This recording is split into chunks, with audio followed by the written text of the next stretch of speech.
Hi dears, good morning. എല്ലാവർക്കും നമസ്കാരം. മൗനരാഗത്തിൻ്റെ ഇന്നത്തെ വിശേഷത്തിലേക്ക് എല്ലാവർക്കും സ്വാഗതം കേട്ടോ. അങ്ങനെ നമ്മുടെ കിരണും കല്യാണിയും ദീപയൊക്കെ കൂടി പ്രകാശൻ്റെ കാര്യങ്ങളൊക്കെ സംസാരിച്ചുകൊണ്ട് നിൽക്കുക. അപ്പം കിരൺ പറയുന്നുണ്ട്, അയാൾ എന്തൊരു മണ്ടനല്ലേ, അത്യാവശ്യം നല്ലൊരു പണി അയാളുടെ കയ്യിലുണ്ട്. എന്നിട്ട് ആ പണിയെടുത്ത് ജീവിക്കാണ്ട് അയാൾ ചുമ്മാ ഒരു റെസ്റ്റോറൻറ്റിൽ പോയി നിന്ന് പാത്രം കഴുകുകയല്ലേ.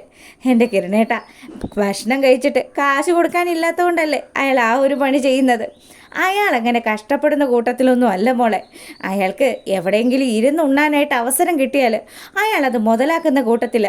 അല്ലെങ്കിൽ പിന്നെ ഏതെങ്കിലും വർക്ക്ഷോപ്പിൽ പോയി ഒരു പണി എടുക്കുന്നതിന് എന്നാ പ്രയാസം, നല്ല കാശും കിട്ടും വൈകുന്നേരം ആകുമ്പോൾ. അയാൾ ഇങ്ങനെ അലഞ്ഞ് നടക്കണം മോനെ. അയാൾക്ക് ഇതിലും വലിയൊരു ശിക്ഷ ഇനി കിട്ടാനേ ഇല്ല. അയാളുടെ അമ്മ പോലും മാറി ചിന്തിച്ച സമയത്തും അയാൾ അതേ രീതിയിൽ തന്നെ തുടർന്നു പോവുകയല്ലേ. ഒരിക്കലും അയാൾ മാറില്ല. അയാൾ ഇനിയും ഒരുപാടൊക്കെ അനുഭവിച്ച് തന്നെ ഈ ഭൂമിയിൽ നിന്ന് പോവുള്ളൂ. അതമ്മ പറഞ്ഞത് ശരിയാ. അയാളുടെ അവസാനം മിക്കവാറും അയാൾ ഓമനിച്ച് വളർത്തിയ ആ വിക്രത്തിൻ്റെ കയ്യിൽ നിന്ന് തന്നെ ആയിരിക്കും. ജയിലിൽ നിന്ന് ഇറങ്ങുന്ന വിക്രത്തിന് പ്രകാശിനൊരു ബാധ്യതയാവാനുള്ള സാധ്യതയൊക്കെയുണ്ട്. അതുകൊണ്ട് വിക്രം തന്നെ പ്രകാശിൻ്റെ കാര്യത്തിന് ഒരു തീരുമാനമാക്കിക്കോളും. അങ്ങനെയാണെങ്കിൽ പിന്നെ നമുക്ക് ആശ്വസിക്കാമല്ലോ. പ്രകാശനെ പോലെയുള്ളൊരു ദുഷ്ടൻ മണ്ണടിഞ്ഞുവെന്ന്. അതെ അതെ, അത് തന്നെയാണ്. ഇനി എന്തായാലും ആ ഒരു കാഴ്ച നമ്മൾ കണ്ടിരിക്കുമെന്ന് അവർ സംസാരിച്ചുകൊണ്ട് നിൽക്കുക. പിന്നീടാണെങ്കിലോ നമ്മളെ കാണിക്കുന്നത് നമ്മുടെ പ്രകാശൻ വീണ്ടും ഫിഷ് സ്റ്റാളിലേക്ക് എത്തുക. എന്നിട്ട് പുള്ളിക്കാരൻ്റെ അടുത്ത് ചോദിച്ചു, അതെ ചേട്ടാ, ഞാനിവിടെ ഇന്ന് ജോലിക്ക് നിന്നോട്ടെ. അല്ല, ഇതാരിത്? ഇത് പ്രകാശനാണല്ലോ. എന്താ പ്രകാശൻ സാറേ വന്നത്? ഏത് മീനാ പ്രകാശൻ സാറിന് വേണ്ടതെന്ന് ആ മുതലാളി കളിയാക്കിക്കൊണ്ട് പ്രകാശനോട് ചോദിക്കുക. എൻ്റെ പൊന്നു ചേട്ടാ, എനിക്ക് ജോലി തരാതിരിക്കല്ലേ, എനിക്കൊരു അബദ്ധം പറ്റിപ്പോയതാ. അല്ല, നിനക്കിന്നലെ ആ രാജപ്പൻ വന്ന് 10-25,000 രൂപ തന്നതല്ലേടാ. എന്നിട്ട് ആ കാശ് ഇത്ര പെട്ടെന്ന് നീ തീർത്ത് കളഞ്ഞോ? പിന്നെ നീ എന്തിനാ ഇങ്ങോട്ട് പണിക്ക് വന്നത്? അതെ, ആ രാജപ്പൻ തന്ന പൊതിയിൽ ചൊറിയണമായിരുന്നു. അത് കൊള്ളാലോ. നിന്നെ വെട്ടിക്കാനായിട്ട് രാജപ്പന് പറ്റിയല്ലോ. സമ്മതിച്ചിരിക്കുന്നു. രാജപ്പന് വട്ടാണെന്നാ ചേട്ടാ കേട്ടത്. അതുകൊണ്ട് ദേ, എനിക്ക് പൈസ ഒന്നും തരണ്ട. എനിക്കിവിടെ ജോലി തരണം. എനിക്ക് ഭക്ഷണം കഴിക്കണ്ടേ, ഇല്ലെങ്കിൽ ഞാൻ എങ്ങനെയാണ് മുന്നോട്ട് പോകുന്നത്? എൻ്റെ പ്രകാശ, നിന്നെപ്പോലെയുള്ള ഒരു ഇരണം കെട്ടവനെ എൻ്റെ ജീവിതത്തിൽ ഞാൻ കണ്ടിട്ടില്ല. നിനക്കിവിടെ പണിയൊന്നുമില്ല. നീ ഒരു കാര്യം ചെയ്യും, നിനക്ക് ഇനി അത്രയ്ക്ക് വിശപ്പ് സഹിക്കാൻ പറ്റാണ്ട് വരുമ്പം ഈ കടയിൽ വന്ന് എന്നോട് സംസാരിച്ചാൽ മതി. ഞാൻ എന്തെങ്കിലും നക്കാപ്പിച്ചോ തന്നു വിടാം. അല്ലാതെ ഇവിടെ ജോലി വേണമെന്ന് പറഞ്ഞെങ്ങാനും നിന്ന് കറങ്ങിയാലുണ്ടല്ലോ, നിന്നെ ഞാൻ ഓടിക്കൂടാന്ന് പറഞ്ഞതും അങ്ങനെ പറയരുത്. എനിക്ക് മറ്റു മാർഗങ്ങളൊന്നുമില്ല. ശമ്പളമൊന്നും തരണ്ട, എന്തെങ്കിലും കഴിക്കാൻ കിട്ടിയാൽ മാത്രം മതി. അങ്ങനെ ആ മുതലാളി നമ്മുടെ പ്രകാശനെ പിടിച്ച് ആ കടയിൽ നിർത്തുക. നീ കാരണം എൻ്റെ കച്ചവടം എങ്ങാനും കുറഞ്ഞു കഴിഞ്ഞാലുണ്ടല്ലോ, ആ സെക്കൻഡിന് നിന്നെ ഇവിടെ നിന്ന് ഞാൻ പാഴ്സലാക്കുമെന്ന് പുള്ളിക്കാരൻ പറയുക. അങ്ങനെ അതൊക്കെ കഴിഞ്ഞപ്പോൾ നമ്മുടെ ചാരിയാണെങ്കിൽ രാഹുലിനെയും കൂട്ടി പതുക്കെ അങ്ങ് ഉമ്മറത്തേക്ക് ഇറങ്ങുക. ആ മുറ്റത്തൊക്കെ രാഹുലിനെ ഒന്ന് പിച്ച വെച്ച് നടത്താനുള്ള പുറപ്പാടിലാണ് ശാരിയുള്ളത്. അപ്പം ശാരി പറയുന്നുണ്ട്, അതേ, ഈ നടത്തിക്കലൊക്കെ 10-15 കൊല്ലം കഴിയുമ്പോൾ ചെയ്യാനിരുന്നേച്ചതാ. ഇനിയിപ്പോൾ പറഞ്ഞിട്ട് കാര്യമില്ലല്ലോ, നിങ്ങളുടെ എല്ലാ പാർട്സും പോയി കിടക്കുകയാണല്ലോ. അങ്ങനെ പറഞ്ഞുകൊണ്ട് നിൽക്കുന്ന സമയത്താണ് കിരണും കല്യാണിയും കൂടി അവരുടെ വീട്ടിലേക്ക് നടന്നു വരുന്നത്. എൻ്റെ ദൈവമേ, തീർന്നു. വരുന്നുണ്ട്. നിങ്ങൾ എഴുന്നേറ്റ് നടന്നതറിഞ്ഞിട്ട് നിങ്ങളെ തല്ലാൻ വേണ്ടി വരുവാണെന്നാണ് തോന്നുന്നത്. കെട്ടിയോനും കെട്ടിയോളും ഉണ്ടല്ലോ. ദൈവമേ, ഇനിയിപ്പോൾ എന്തൊക്കെ നടക്കുമെന്ന് ശാരി ഇങ്ങനെ പറഞ്ഞുകൊണ്ട് നിൽക്കുക. അപ്പോഴത്തേക്കിനും കിരണും നമ്മുടെ കല്യാണിയും കൂടി രാഹുലിൻ്റെ അടുത്തേക്ക് വന്നു. അല്ല, ഇത് അങ്കിളിത് എന്നു മുതൽ എഴുന്നേറ്റ് നടന്നു? കൊള്ളാലോ അങ്കിളെ. അങ്കിള് നടന്നു തുടങ്ങിയ സ്ഥിതിക്ക് ഇനിയിപ്പോൾ പെട്ടെന്ന് തന്നെ ഞങ്ങൾക്കെതിരെ ഒരു ആക്രമണം പ്രതീക്ഷിക്കായിരിക്കുമല്ലേ? ആർക്കാ അങ്കിള് കൊട്ടേഷൻ കൊടുക്കുന്നത്? എൻ്റെ കിരണെ, ഞാൻ ആർക്കും കൊട്ടേഷനൊന്നും കൊടുക്കുന്നില്ല. ഇപ്പം അതിനുള്ള പൈസയൊന്നും എൻ്റെ കയ്യിലില്ല. അത് കൊള്ളാലോ കിരണേട്ടാ, കാശില്ലെന്ന് പറയുന്നത് കേട്ടില്ലേ? അപ്പം പൈസ ഉണ്ടായിരുന്നെങ്കിൽ ഞങ്ങൾക്കെതിരെ താൻ കൊട്ടേഷൻ കൊടുക്കുമായിരുന്നു അല്ലേടോ എന്ന് നമ്മുടെ കല്യാണി ചോദിക്കുക. അപ്പം തന്നെ നമ്മുടെ ബഗാസുരൻ പറഞ്ഞു, ഇല്ല കല്യാണി, ഞാനിനി ഒന്നിനുമില്ല. താനിനി എന്തെങ്കിലും തറ വേലയുമായിട്ട് ഞങ്ങളുടെ അടുത്തേക്ക് വന്നു കഴിഞ്ഞാൽ പിന്നെ താൻ ഇങ്ങനെ 2 കാലം നിൽക്കില്ല. തനിക്കറിയാമല്ലോ താൻ ഇങ്ങനെ ആയത് എങ്ങനെയാന്ന്. ഇത്രയും പെട്ടെന്ന് താൻ എഴുന്നേറ്റ് നടക്കുമെന്ന് ഞാനും സ്വപ്നത്തിൽ പോലും വിചാരിച്ചില്ല. ഇനി എന്തെങ്കിലും കന്നം തിരിവുമായിട്ട് വന്നു കഴിഞ്ഞാൽ തന്നെ ഞാൻ അതേ കിടപ്പ് കിടത്തോടോന്ന് നമ്മുടെ കിരൺ പറയുക. അപ്പോഴത്തേക്കിനും രാഹുൽ പറയുന്നുണ്ട്, ഇനി ഞാൻ ഒരിക്കലും അങ്ങനെയൊന്നും ചെയ്യില്ല. പിന്നെ നീ ഒരു കാര്യം ആലോചിക്കണം കിരണേ, നിന്റെ കയ്യിൽ പിടിച്ച് നിന്നെ നടത്താൻ പഠിപ്പിച്ചവൻ ഞാനാ. എടോ, താൻ അങ്ങനെ എൻ്റെ അടുത്ത് ചെയ്തിട്ടുണ്ടെങ്കിൽ താൻ അന്ന് എൻ്റെ അച്ഛനെ ഞങ്ങളിൽ നിന്ന് അകറ്റിയത് കൊണ്ടാണല്ലോ. അതിന് പിന്നിൽ തനിക്ക് പല ലക്ഷ്യങ്ങളും ഒക്കെ ഉണ്ടായിരുന്നു. എൻ്റെ അച്ഛനും അമ്മയും പിരിഞ്ഞിട്ട് എൻ്റെ അച്ഛൻ്റെയും അമ്മയുടെയും സ്വത്തുക്കൾ അത് ഞങ്ങളിലൂടെ താൻ സ്വന്തമാക്കാൻ നോക്കിയതല്ലേ. താൻ ഇതൊക്കെ ചെയ്ത് കൂട്ടിയത് കൊണ്ടാണ് തൻ്റെ മോളുടെ ജീവിതം ഇങ്ങനെ നശിച്ച് നാറാണക്കല്ല് പിടിച്ചിരിക്കുന്നത്. അപ്പം ഇവരുടെ സംസാരമൊക്കെ കേട്ടുകൊണ്ട് നമ്മുടെ സരയുവാണെങ്കിൽ ടെറസിൽ നിൽക്കുക. ഈ കാഴ്ച ഇവരാരും അറിയുന്നുമില്ല. സരയുവാണെങ്കിൽ വന്നിരിക്കുക, അവനും അവളും കൂടി. അതെ കിരണേ, ഇനി ഞാൻ എന്തായാലും പഴയതൊന്നും ഓർക്കാനായിട്ട് ആഗ്രഹിക്കുന്നില്ല. എൻ്റെ മോളുടെ ജീവിതം ശരിയാ, അതിപ്പം ഏകദേശം തകർന്നടിഞ്ഞ അവസ്ഥയിലാണ് ഉള്ളത്.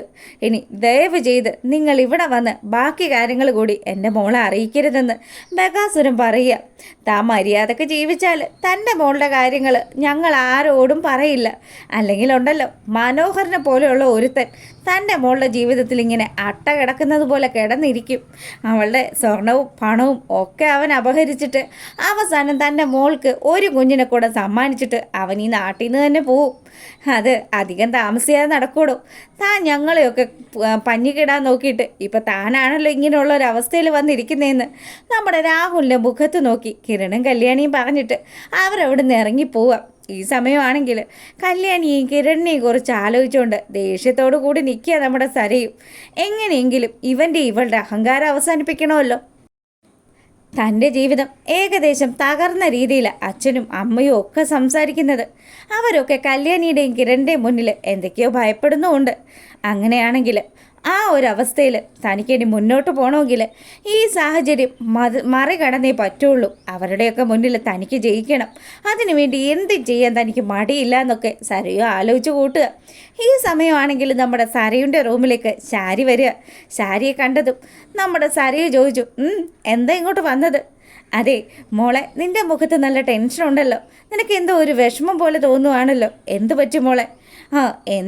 എനിക്ക് എന്ത് സംഭവിച്ചാൽ നിങ്ങൾക്കൊക്കെ എന്ത്?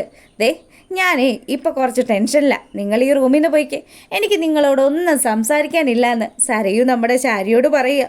മോളെ, നീ എന്തിനാ അമ്മയോട് ഇങ്ങനെയൊക്കെ പെരുമാറുന്നത്? അമ്മ നിന്നെ എത്രമാത്രം സ്നേഹിക്കുന്നുണ്ട്. അമ്മ മാത്രമല്ല, മോളുടെ അച്ഛനും മോളെ ഒരുപാട് സ്നേഹിക്കുന്നുണ്ട്. എന്നിട്ടും മോൾ എന്തുകൊണ്ടാണ് ഞങ്ങളുടെ സ്നേഹമൊന്നും മനസ്സിലാക്കാത്തത്? അതെ, അമ്മ എന്താ പറഞ്ഞു വരുന്നത്? എന്ത് സംസാരിച്ച് വന്നാലും അവസാനം എൻ്റെ മനുവേട്ടനെ കുറിച്ച് കുറ്റം പറയും. അതല്ലേ നിങ്ങൾക്ക് പറയാനുള്ളത്? എനിക്കതൊന്നും കേൾക്കാൻ സമയമില്ല. അതെ, ഞാനും എൻ്റെ മനുവേട്ടനും കൂടി ഉടനെ തന്നെ അമേരിക്കയിലേക്ക് പോവും. എൻ്റെ പെണ്ണെ, നിന്നോട് ഞാനൊന്ന് ചോദിച്ചോട്ടെ, നിൻ്റെ സ്വർണവും നിൻ്റെ പണവും ഒക്കെ ഇപ്പോഴും നിൻ്റെ കസ്റ്റഡി തന്നെയാണോ? ഇല്ല, ഞാൻ എല്ലാം എൻ്റെ മനുവേട്ടനെ അങ്ങ് ഏൽപ്പിച്ചു. മനുവേട്ടനാണല്ലോ ഇനി എൻ്റെ ജീവിതത്തിൽ എൻ്റെ കൂടെ ഉണ്ടാകുന്നത്. അതുകൊണ്ട് എൻ്റെ മനുവേട്ടനെ എൻ്റെ എല്ലാ സ്വത്തുക്കളും ഞാൻ നൽകും. സരയു പറയുന്ന കാര്യങ്ങളൊക്കെ കേട്ട് കഴിഞ്ഞപ്പം നമ്മുടെ ശാരിക്ക് നല്ല സങ്കടമായിട്ടോ. ശാരി പറയുന്നുണ്ട്, എൻ്റെ മോളെ, നീ ഇനി കുഞ്ഞുമായിട്ട് എങ്ങനെ ജീവിക്കും? നീ ഇങ്ങനെയുള്ളൊരു മണ്ടത്തരം ചെയ്യരുത്. അതെ, ഞാൻ എൻ്റെ മനുവേട്ടനുമായിട്ട് അമേരിക്കയിലേക്ക് പോയി കഴിഞ്ഞാൽ പിന്നെ എനിക്ക് ആരെയും പേടിക്കാനില്ല. പക്ഷേ പോകുന്നതിന് മുന്നേ ആ കിരണിൻ്റെയും കല്യാണിയുടെയും അഹങ്കാരം അത് ഞാൻ അവസാനിപ്പിച്ചിട്ടേ പോകുള്ളൂ എന്ന് ശാരിയോട് പറയുക. പിന്നെ ദേ, നിങ്ങൾ 24 മണിക്കൂറും എൻ്റെ മനുവേട്ടനെ കുറ്റം പറയാൻ കാണിക്കുന്ന ഈ മനസ്സുണ്ടല്ലോ, അതൊക്കെ നിങ്ങളങ്ങ് മാറ്റി പറയും. അങ്ങനെയുള്ളൊരു ദിവസം നിങ്ങളുടെ ജീവിതത്തിൽ ഉണ്ടാകുമെന്ന് നമ്മുടെ ശാരിയോട് പറഞ്ഞിട്ട് സരി അവിടെ അങ്ങനെ നിൽക്കുമ്പം ശാരിയാണെങ്കിൽ വലിയ സങ്കടത്തോടു കൂടി റൂമിലേക്ക് പോവുക. അങ്ങനെ അത് കഴിഞ്ഞപ്പം സരയിൽ നിന്ന് ആലോചിച്ചു, ഇവരൊക്കെ ഇങ്ങനെ നമ്മുടെ മനുവിനെക്കുറിച്ച് പറയുന്നുണ്ടല്ലോ. മനുവേട്ടനെ എന്തോ ചില പ്രശ്നമുള്ളതായിട്ട് കിരണും കല്യാണിയും ആ കല്യാണിയുടെ അമ്മയും ഒക്കെ പറയുന്നുണ്ട്. അതൊക്കെ ആലോചിക്കുമ്പം എനിക്കും തോന്നുന്നുണ്ട് എന്തൊക്കെയോ ചില കാര്യങ്ങളുണ്ടെന്ന്. എന്തായാലും അതൊക്കെ കണ്ടെത്തി പരിഹരിക്കണം. പക്ഷേ എൻ്റെ ജീവിതം തകർന്നു കഴിഞ്ഞാൽ ഒരിക്കലും അവളെയും അവനെയും ഒക്കെ സന്തോഷമായിട്ട് ജീവിക്കാനായിട്ട് ഞാൻ അനുവദിക്കില്ല എന്ന് നമ്മുടെ സരയും ഇങ്ങനെ മനസ്സിലാലോചിക്കുക.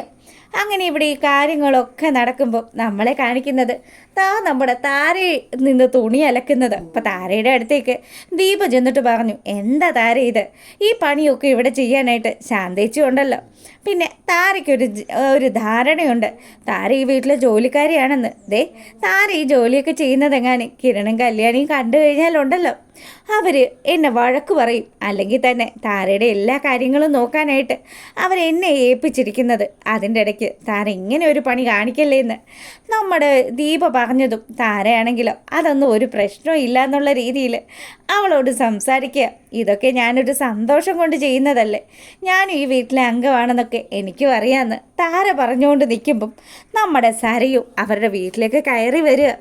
അപ്പോൾ സരയു വന്നിട്ട് ദീപയും താരയും കൂടി സംസാരിക്കുന്നതൊക്കെ ശ്രദ്ധിച്ച് കേട്ട് നിൽക്കുക നമ്മുടെ സരയു ഇവിടെ നിൽക്കുന്നതൊന്നും അറിയാണ്ട് അവർ രണ്ടുപേരും കൂടെ കുഞ്ഞിനെക്കുറിച്ചും അതുപോലെ കല്യാണിയും കിരണിനെക്കുറിച്ചും ഒക്കെ സംസാരിച്ചുകൊണ്ട് നിൽക്കുമ്പോൾ ശരിക്കും നമ്മുടെ സരയു ഒരു കാര്യം മനസ്സിലാലോചിച്ചു. ഇത് തന്നെയാണ് പറ്റിയ സമയം. ഇവരുടെ സംസാരത്തിൽ നിന്നും കല്യാണിയും കിരണും ഇവിടെ ഇല്ലയെന്ന് മനസ്സിലായിരിക്കുക. അങ്ങനെയാണെങ്കിൽ ഇപ്പം ആ കുഞ്ഞകത്തായിരിക്കും. ഇവൾക്കും ഇവനും ഒക്കെ എന്തെങ്കിലും ഒരു നഷ്ടം സംഭവിക്കണമെങ്കിൽ അത് ഉറപ്പായിട്ടും ആ കുഞ്ഞിലൂടെ മാത്രമേ പറ്റുള്ളൂ. തനിക്കും ജയിക്കണമല്ലോ, ഈ ജീവിതത്തിൽ തനിക്കും എന്തെങ്കിലുമൊക്കെ മിച്ചം വെക്കണമല്ലോ. അങ്ങനെയുള്ള ഒരു ധാരണയിൽ നമ്മുടെ സരയുവാണെങ്കിൽ അവിടെ അങ്ങനെ പതുങ്ങി നിൽക്കുക. അപ്പോഴത്തേക്കിനും താരയോട് നമ്മുടെ ദീപ പറഞ്ഞു, അതേ അലക്കൊക്കെ മതി, ഇനി നമുക്ക് കുറച്ച് നേരം പോയി ഇരിക്കാം, എന്തെങ്കിലും കൊച്ചു വർത്തമാനമൊക്കെ പറഞ്ഞിരിക്കാം. പിന്നെ ഈ ജോലികളൊക്കെ അത് ഇനി വാഷിംഗ് മെഷീനിലിട്ട് ചെയ്യുന്നതായിരിക്കും ബെറ്റർ. അതിന് വാഷിംഗ് മെഷീനിലിട്ട് കഴിഞ്ഞാൽ തുണിയൊന്നും വെളുക്കില്ലല്ലോ. ആ രീതിയിൽ നമ്മുടെ താര സംസാരിക്കുക. അത് ശരി തന്നെയാണ്. എന്നാലും ഇതൊക്കെ താര ചെയ്യുമ്പം എനിക്ക് ഒരു ബുദ്ധിമുട്ട് തന്നെയാണ്. ശാന്തേച്ചിയോട് ഞാൻ പറയാം താരയുടെ എല്ലാ ഡ്രസ്സും വാഷ് ചെയ്ത് വെക്കാനായിട്ട്. അങ്ങനെ ഇവിടെ ഇവർ സംസാരിക്കുന്ന സമയം മുതലാക്കിക്കൊണ്ട് നമ്മുടെ സരയു പമ്മി അവരുടെ ഉമ്മറത്ത് വരിക. അവിടെ വന്ന് പതുക്കെ ആ വാതിലൊന്ന് ടച്ച് ചെയ്തു. ഇപ്പം വാതിലകത്തുനിന്ന് ലോക്കാണോ എന്ന് അറിയണമല്ലോ. അങ്ങനെ അവൾ ആ വാതിൽ തുറന്ന് അകത്തേക്ക് കയറുമ്പോഴത്തേക്കിനും കാണുന്ന കാഴ്ച നമ്മുടെ കല്ലുമോനെയാണ്. കല്ലുമോൻ ആ ഒരു തൊട്ടിയിൽ കിടന്ന് കളിച്ചുകൊണ്ടിരിക്കുക. പിഞ്ചു കുഞ്ഞല്ലേ, ഒന്നും അറിയാത്ത കുഞ്ഞ്. ആ കുഞ്ഞിനെ നോക്കിയിട്ട് സരയു ഇങ്ങനെ മനസ്സിലാലോചിച്ചു, എനിക്കും ഉണ്ടൊരു കുഞ്ഞ്. എന്നാലും ഇപ്പം ഇവിടെ ഞാൻ വിജയിക്കണമെങ്കിൽ ഇങ്ങനെയുള്ള ഒരു കാര്യം ചെയ്തേ പറ്റുള്ളൂ. ആരും ഇല്ലാത്ത തക്കമാണ്. ഈ തക്കം മുതലാക്കിയിട്ട് കുഞ്ഞിനെ അങ്ങ് തീർത്തു കഴിഞ്ഞാൽ പിന്നെ കിരണിൻ്റെയും കല്യാണിയുടെയും സന്തോഷം എന്നേക്കുമായിട്ട് അവസാനിക്കുമല്ലോ എന്ന് ആലോചിച്ച് കുഞ്ഞിനരികിലേക്ക് ചെല്ലുന്ന സരയുവിനെ കാണിച്ചുകൊണ്ടാണ് ഇന്നത്തെ വിശേഷം അവസാനിക്കുന്നത്. അപ്പം വീഡിയോ ഇഷ്ടമായിട്ടുണ്ടെങ്കിൽ ഒന്ന് ലൈക്ക് ചെയ്യുക. വൈകുന്നേരം പ്രമോ ഇടുന്നതായിരിക്കും. അപ്പോൾ ഓക്കെ, താങ്ക്